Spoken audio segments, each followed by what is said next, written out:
Europe 1, bonjour. Le journal des sports. L'actualité sportive avec Jérôme Lacroix. Bonjour Jérôme. Bonjour Samuel. À la une ce matin, on demande une rentrée sans cri ni pleurs aux Bleus du foot. Oui, si vous avez déjà fait une rentrée en petite section, vous savez de quoi je parle. Italie-France, match amical, rentrée transalpine pour les Français. À Bari, une terre, figurez-vous, où la sélection italienne n'a jamais perdu. 9 matchs, 8 victoires, 1 nul. Un cercle vertueux que le sélectionneur français Didier Deschamps se verrait bien briser ce soir.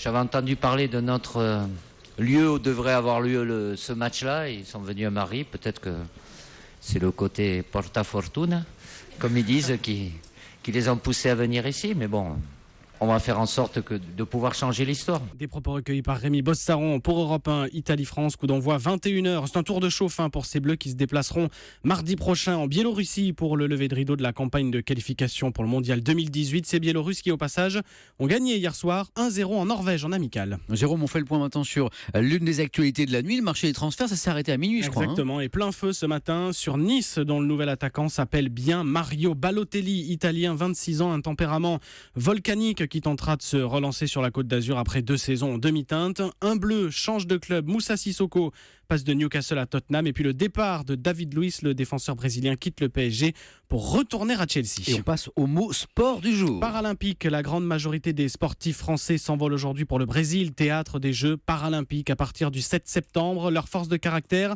et la bannière tricolore dans les bagages, elle sera portée lors de la cérémonie d'ouverture mercredi prochain.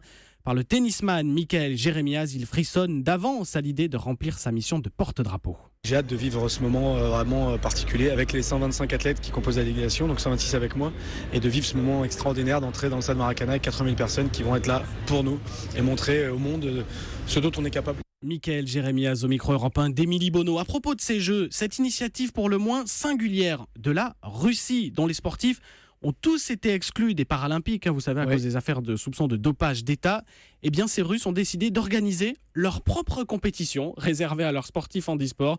Sur 2 jours, ça va se passer mercredi et jeudi prochain. Pas impossible que ce soit des Russes qui l'emportent. Alors là, voilà, il y aura moins de concurrence. Un mot de tennis avec cette nuit les qualifications pour le 3e tour de l'US Open de Tsonga, Monfils et Pouille côté français. Jérôme, on finit avec votre petite histoire du jour. Le joli geste de Thierry Henry, l'ancien attaquant des Bleus du foot, a récemment rejoint le staff de la sélection de Belgique. Alors rémunération 50 000 € par an, une somme qu'il va entièrement reverser à des associations caritatives belges. Alors il faut tout de même préciser que Thierry Henry est par ailleurs consultant sportif pour la télé anglaise. Rémunération environ 5 millions d'euros annuels. D'accord, mais enfin il n'était pas obligé de les donner, 50 000 €. Le geste est beau et à souligner. Exactement. Merci Jérôme Lacroix.